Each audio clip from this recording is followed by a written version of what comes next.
पाकव्याप्त काश्मीर सोबत आता पाकव्याप्त काँग्रेस देखील तयार झालंय। मुख्यमंत्री फडणवीसांचं टीकास्त्र।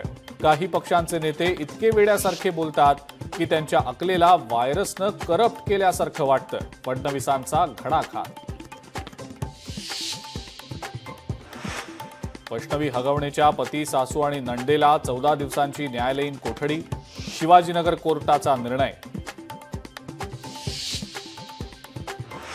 वैष्णवी हगवणे मृत्यू प्रकरणी जालिंदर सुपेकर यांना गृह विभागाचा दणका।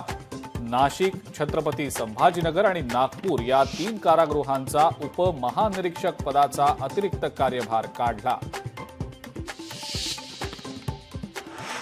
अनिल कसबटेंनी हगवणेच्या वकिलांचे सर्व आरोप फेटाळले।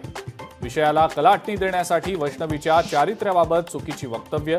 अनिल कसबटेंचा आरोप।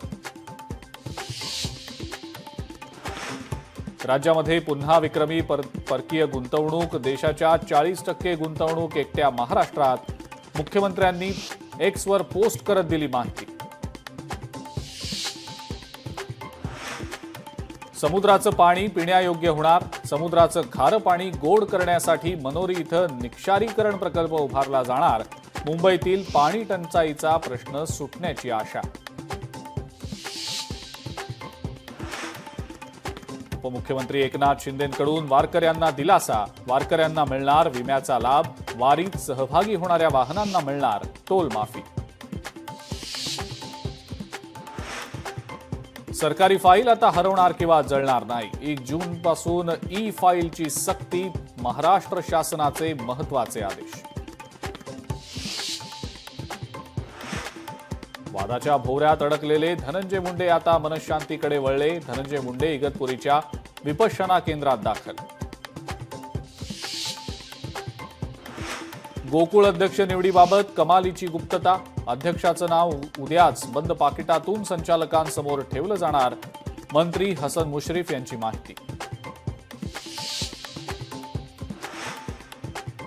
देशामध्ये कोरोनाचे तब्बल 1252 रुग्ण।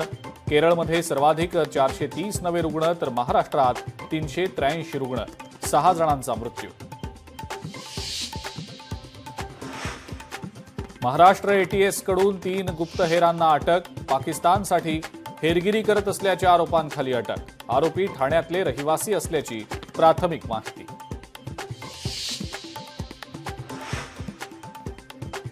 आणि पहलगाम दहशतवादी हल्ल्याचा पर्यटनावरही परिणाम।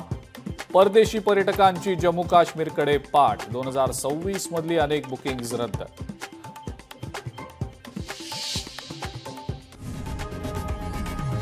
लोकशाही मराठी ऐका, पहा, जागरूक रहा।